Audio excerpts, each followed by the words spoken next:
Здравейте! Аз съм Иван Тарасов Ванкът. Вие гледате новинарник по телевизия 7/8. Ще разкажа няколко новини, включени от тази седмичната популярна компилация. Първата новина е от Стойче Мъл, който евакуира всички свои посетители, защото Митьо Пищова си изгубил в столичния мол, в столичната дискотека Питона. И Питона не могъл да бъде намерен. И една от посетителките, която ходила по голяма нужда, видяла Питона долу в туалетната и извикала силно, след което се развикала още по-силно и настанала суматоха и затвори мола. И така призовавам Питоня на Митьо да се прибере в къщи, за да може туалетната да бъде освободена. Следващата новина от близките дни е новината за Миглена Каканашева, която била на конференция на модните дизайнери и следователно и се природил много на туалетна, обаче тя говори много бързо и отколкото бързо говорила, толкова бързо се успяла да се насее в гащите, след което опитала да замаже положението, но вече цялото ако било размазано върху пода. Тя успяла да замаже положението, обаче не могла да замая миризмата.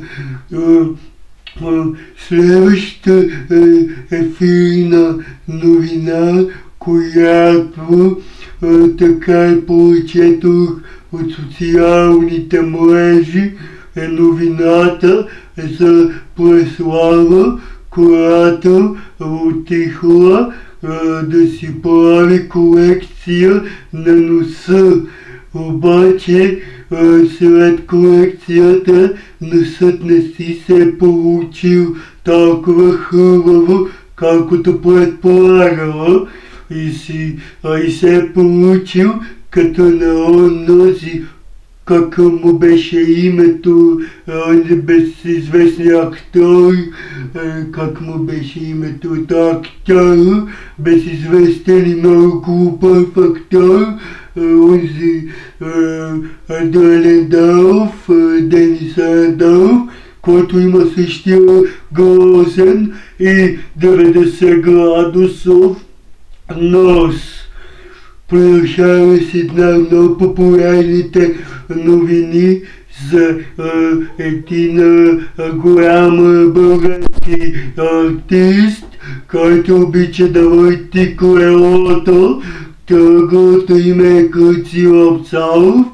Той последните дни се беше загубил в главата, но евентуално, ако бъде намерен, да му бъде предадено, че колелото на късмета вече няма да го върти, защото той не знае как се върти колелото, аз ще съм наетел, изгуби, изпакели късметлия и ще правя ново шоу с колело.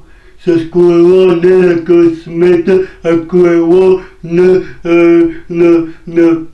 колелото на дебелите и колелото на неграмотните български плеймейки. Аз се влюбих в една от плеймейките на България. Искам да ви кажа, когато отидох за първа среща, взеха се кола, която благодарение на господин Трифонов ми услужи с едно Ферари, обаче в срещата се провали, защото Ферарито не поиска да запали. То всичко в това шоу по някакъв си начин не иска да пали. Как мухи, тук малко тъмно, мухи, за това искам да призова господин Станислав Трифонов, моят шеф, да си плати тока, защото в тази тъмнина не можем да работим нормално. Добре, работим без заплати, обаче как да работим и без осветление? И да ви кажа последно една страхотна новина за нашия премиер, господин Борисов, който ще купува нов самолет.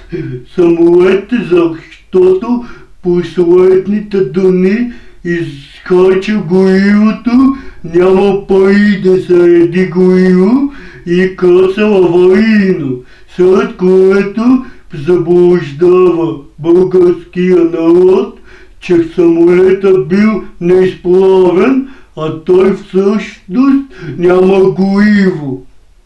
И така, драги слушатели и гледащи новинарник, това бяха новините от днеска. Аз съм Иван Атанасов Ванката. Може да харесате видеото, да го споделите, да пишете коментари долу за коя известна личност искате да ви разкажа следващия път. Благодаря!